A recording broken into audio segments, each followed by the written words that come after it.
Assalamualaikum warahmatullahi wabarakatuh. Kita akan belajar tema 7 PPKN, indahnya keragaman negeriku. Subtema 1, keragaman suku bangsa dan agama di negeriku. Mengidentifikasi, mengetahui lebih lanjut faktor yang mempengaruhi keragaman di Indonesia.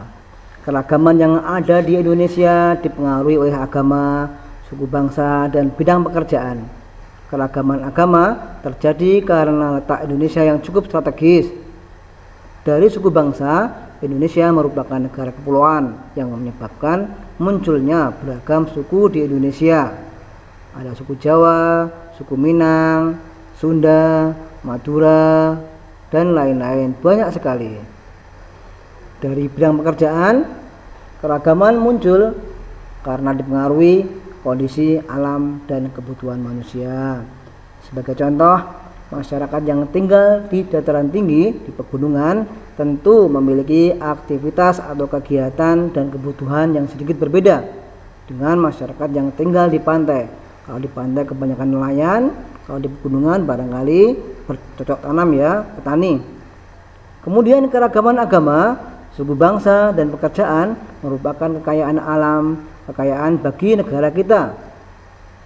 Kita harus saling menghormati dan menghargai agar tercipta persatuan dan kesatuan Indonesia.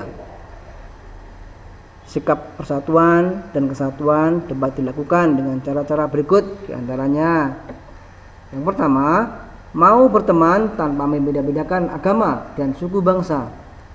Yang kedua, menghormati teman yang sedang beribadah, seperti tidak mengobrol di dekat teman yang sedang beribadah. Kemudian sikap yang ketiga, tidak mengganggu teman karena memiliki logat bahasa yang berbeda.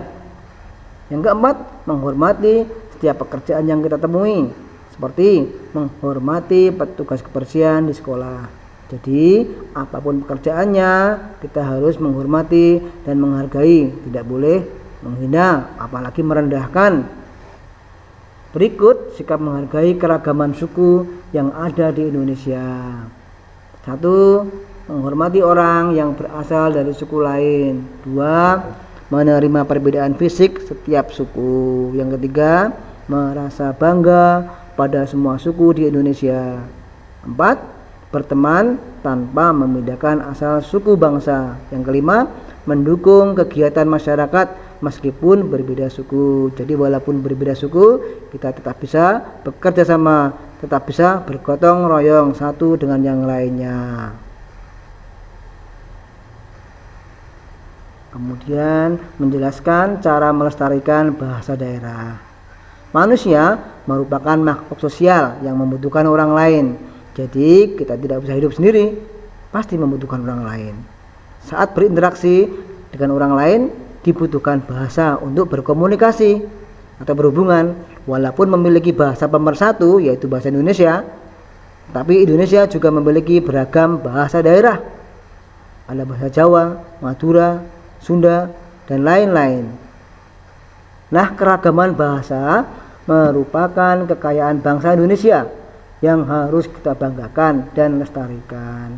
Berikut ini beberapa sikap yang dapat kamu lakukan sebagai siswa untuk melestarikan bahasa daerah. Yang pertama, bangga saat menggunakan bahasa daerah. Bagaimana kalian bisa berbahasa daerah? Insya Allah bisa. 2. Menghargai teman yang sedang menggunakan bahasa daerahnya.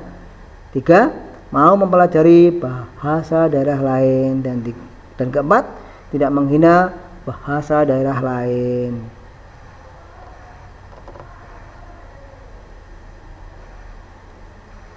Selanjutnya, keragaman agama dan kebebasan beragama. Kita sudah tahu ya, agama yang diakui secara resmi di Indonesia ada 6 ya, misalnya, yaitu Islam, Katolik, Kristen, Hindu, Buddha, dan Konghucu. Pemeluk agama memiliki hak untuk memeluk agamanya masing-masing. Setiap agama memiliki cara beribadah, kitab suci, dan tempat ibadah yang berbeda-beda. Tidak sama cara beribadahnya, tidak sama kitab sucinya, dan tempat ibadahnya juga berlain-lainan. Agama Islam mempunyai kitab suci Al-Quran. Tempat ibadahnya adalah di masjid. Kemudian hari rayanya, hari besarnya adalah hari raya Idul Fitri dan hari raya Idul Adha, itu yang utama. Kemudian juga ada hari besar Isra Mi'raj Nabi Muhammad sallallahu alaihi wasallam, kemudian tahun baru Hijriah dan Maulid Nabi Muhammad sallallahu alaihi wasallam.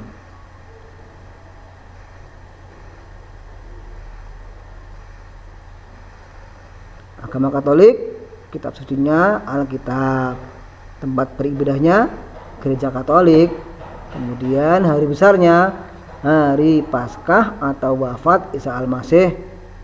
Kemudian 2, kenaikan Isa Al-Masih. 3, hari raya Natal atau hari lahir Isa Al-Masih. Selanjutnya agama Kristen, kitab sucinya Alkitab. Tempat ibadahnya Gereja Kristen. Hari besarnya Paskah atau wafat Isa Al-Masih. Kemudian kenaikan Isa Al-Masih dan hari raya Natal. Agama Hindu, kitab sucinya adalah kitab Weda atau Veda. Tempat ibadahnya Pura atau Pura. Hari besarnya hari raya Nyepi, Galungan, Kuningan, Sarasvati, Pagar Besi, dan Siwaratri. Agama Buddha, kitab sucinya kitab Tripitaka. Tempat ibadahnya di Vihara atau Wihara. Hari besarnya hari raya Waisak, Katina, Asada, dan Maga Puja.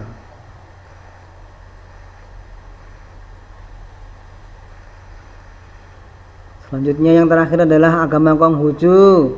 Kitab sucinya kitab Wujing, Sisu, Kyaojing, dan tempat beribadahnya di Kelenteng. Hari besarnya tahun baru Imlek, Kang Cikong, Cap Gomeh, dan wafatnya Nabi Konghucu.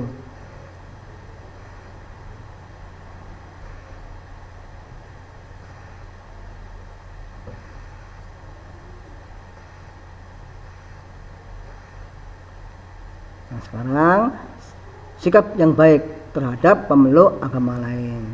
Apa saja? Ya, diantaranya adalah 1. Mengingatkan orang lain untuk beribadah. Contohnya, mempersilahkan teman yang beragama Islam untuk melaksanakan sholat Jumat, sholat duhur, sholat asar, dan sebagainya. Yang kedua, menjaga ketenangan saat orang lain beribadah. Contoh, tidak bermain di sekitar rumah ibadah ketika ada ibadah. Yang ketiga, menghormati pilihan agama lain. Contohnya, tidak memaksa teman yang sudah beragama lain untuk mengikuti ajaran agama kita. Tidak boleh saling memaksa.